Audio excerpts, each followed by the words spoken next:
Shalom.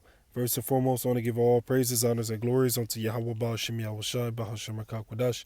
Double honors to my elders and my apostles of Great Milestone. They're doing it well. Peace, blessings, and salutations be unto the members of the elect, the elect of the 1/3. Shalom. This is Brother Dawadah from the JMS Detroit camp, coming at you with another video through the spirit and power of YAHAWAH, SHAM, YAHAWASHI, Bahasham, QADASAH. And today I want to do a video really quick on this event that took place at camp. We had this individual right here that you see on the screen, all right, with the mask on his face. He came up to the camp asking, a few questions. He was listening, and the question that he asked was, what is the mark of the beast? What is it? What do we believe it is? Why do we say that it's the microchip? Why do we say that? That's what he asked and how he asked it, roughly paraphrasing it. And he came there with his mother, all right, which she's not in the camera right now. All right. I feel like you see that red car? I believe that was her on the right. Yeah, I think that's her. Because she had I think she had black and red weave in her hair. So I believe that's her. She kind of stood aside, but eventually she came in. But let me not jump the gun. So basically he asked, what is the mark of the beast? Why do we say that it's the chip? And then we asked him, well, wait, what do you think the mark of the beast is? He said, I think it's Christianity. And one of the brothers from our camp, the brother you call, all right, he asked him, or rather he told me, like, hey, you notice what's on his wrist? I said, I don't know. What you mean? What you talking about? He was like, hey, he has an IUIC wristband on him. And I looked closely. He said, is that an IUIC wristband? I looked close and I said, oh, yeah, it is. Oh, yeah, it is. I was like, wow, you're very observant. So that was number one. So when we asked him, hey, what do you think the mark of the beast is? And he said, Christianity. We was like, yep, we know. Yep. And then the brother should come and ask him, hey, well, are you part of IUIC? You know what he did? He put his wrist that had the IUIC purple wristband. He put his hand with that thing around his wrist. He put it within his pocket as soon as we asked him that. You see? So if he really believed in that, he would have left his hand out. He would have said, yeah, I'm a member of IUIC, or yeah, I believe in the teachings of IUIC. But he put his hand in his pocket. He said, I just want to know why y'all say that. And when we were we began to go into the scriptures about it, all right, what happened? His mom came up, interrupted us, right when we was about to get into the understanding of it, all right. His mother came and interrupted us. She said, what y'all talking about? And then, and now she said that while her brother was speaking, but the scriptures say what? Interrupt a man not in the midst of his speech. But she did that anyways. All right. She said, what y'all talking about? Y'all talking about she said the V word, but we say the serpent's brew. Y'all talking about that? And we told her like, yeah, we talking about, that sort of topic. We really was going into the mark of the beast, which is the chip. But we was also talking about the serpent's brew also. So she walked off again, going into the street, because she tried to get him to leave. She said, come on, let's go. But he was like, no, I want to hear. So she ended up walking off to the side of the street. I believe that's her in the red, with the red hair. And then we were going to what the image of the beast was, because the image of the beast is not Cesare Borgia. The image of the beast is this Romanized system. All right? And if you have any questions on that, just leave a comment, and I'll go into it a little deeper. And then what happened was, as we finished going into what the image of the beast was, his mother came back again. Right? We read about we read the Revelation 13 and 16, and his mom came back a second time. Or was it the third time? She said, well, she came up and she said, are y'all talking about the V?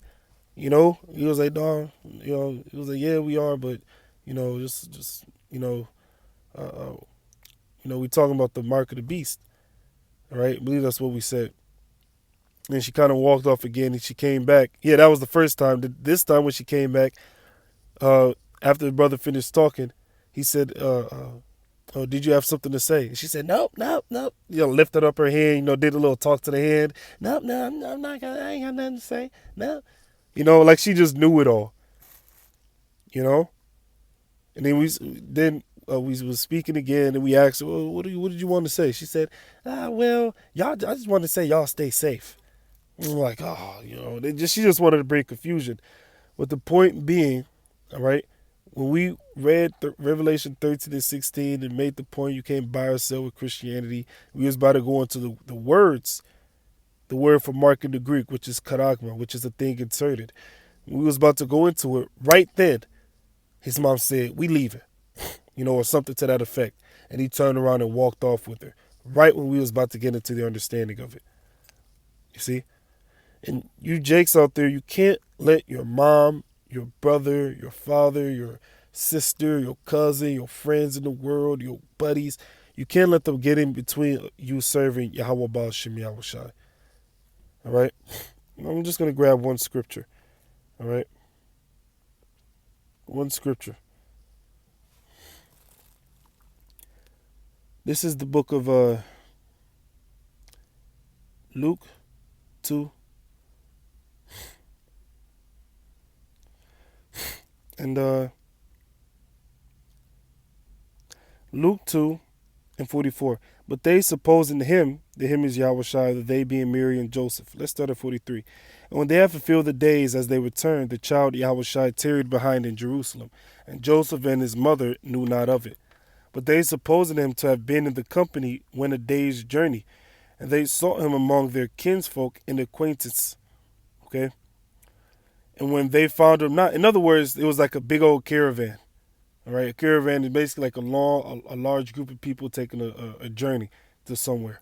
Okay, so they thought Yahawashi, it says supposing him to have been in the company, they thought he was with the caravan somewhere. So they walking on this journey and they think, oh, well, you know what? Because why? Let's start at 41. Now his parents went to Jerusalem every year at the feast of the Passover. See? So they were keeping the feast of the Passover, showing that the law is not done away with. All right? And when he was 12 years old, they went up to Jerusalem after the custom of the feast. Right, so they're coming up to Jerusalem. The Passover is one of the high holy days where you have to come up to Jerusalem to keep it. All right? But of course, in this day and age, we know that we're not, you're not going to catch a flight to Jerusalem to keep the Passover. You just keep it in your house. The first Passover was kept within our own homes. See? In the book of Exodus. So here it is, they were amongst this caravan going to Jerusalem to keep the feast of the Passover. But then they noticed that, oh wait, where's our son? Then they're thinking, oh well, maybe he with the caravan somewhere. Maybe he's further back because they were traveling in a group going to Jerusalem. You understand? Different families traveling as a group going to Jerusalem. That's why it says, and they suppose him to have been in the company. It says, when a day's journey, and they sought him among their kinsfolk and acquaintance. And when they found him not, they turned back again to Jerusalem seeking him. So they're looking for Yahawashi. And it came to pass that after 3 days they found him in the temple, sitting in the midst of the doctors, both hearing them and asking them questions. And all that heard him were astonished at his understanding and answers. See? Because Yahushua had much wisdom, knowledge, and understanding. All right? And when they saw him, they were amazed. And his mother said unto him, Son, why hast thou dealt with us? Behold, thy father and I have sought thee sorrowing. They are looking for their son, right? Which Joseph was the biological father of Yahushua. And he said unto them, how is it that you sought me? Wist ye not that I must be about my father's business? Yahushua was all about doing this work. All right? And he didn't even let his family distract him from doing the work of Yahawah Shem Yahushua. Don't let your family members be a hindrance to your salvation. Here it is, right before he was going to receive the understanding. You know what? Time to go. What he should have said was, you know what, Mom? I love you. I'll see you at home. I'll find a way home. I need to hear this right here. That's what he should have said. Instead, he turned around and walked off. Should you say that a prudent man looketh well to his going, but the simple walketh on and are punished. So you got to be prudent in this thing. Prudent is to have foresight. You understand that, hey, they're going to come down having great wrath. They're going to present a microchip. Let me get the understanding of it to see whether or not that's the mark of the beast. Study to show thyself approved. You have to study these scriptures. Don't just believe it for face value. Actually read, study, go into the Greek, go into the Hebrew. Okay? Let me grab one more.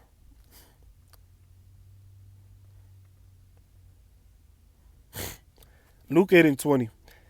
I'll start at 19. Then came to him, the him is Yahawashi, his mother and his brethren, and could not come at him for the press. And it was told him by certain which said, so a certain individual said this, thy mother and thy brethren stand without, desiring to see thee. There's another one where it says, desiring to speak with thee. That's really the one I want.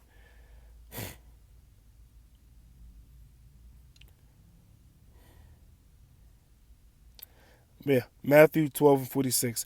While he, Yahawashi, yet talked to the people. Talk to the people meaning he was teaching the people. Okay? When you read above. All right? Behold, his mother and his brethren stood without, desiring to speak with him. They wanted to talk to him, right?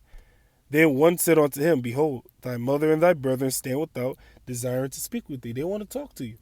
Now, did Yahawashi say, hey, time out, let me go see what my mama want? No.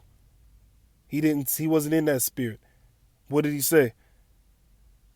But he answered and said unto him that told him, who is my mother and who are my brethren?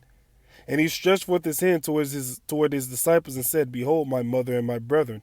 For whosoever shall do the will of my Father which is in heaven, the same as my brother and sister and mother. See, that's what it's all about. Your true family is the ones that's in this truth. Now, of course, you show reverence and respect to your mother and father. But you know, if they're telling you to do something contrary to what the scriptures say, all right, and if they're getting in the way of your salvation, what do? Mama, I love you, but hey, this right here is more important. You know, in other words, let me rephrase that. Mama, I love you, but this truth right here, I need to hear this. This is important for me to hear. Mama, I'm going to catch up to you. I'm going to run to go catch up to you, but this right here, I really need to understand this. You see? So you have to put YAHAWASHI first. All right? Because that mama's boy spirit, that's going to lead a lot of jakes to being destroyed. Mama took the stab. Mama took the chip. Let me take the chip too. Mama said I can't eat if I don't get it. See? All praise, honors, and glories be unto Yahawah, Ba'ashem, Yahushai, Ba'ashem, QADASAH. Double honors to the elders and my apostles of Great Milestone. They do any well. Peace, blessings, and salutations be unto the members of the elect. The elect of the 1/3. With that being said, Shalom. Barak wa Akim, the faces. Listen. Shalom.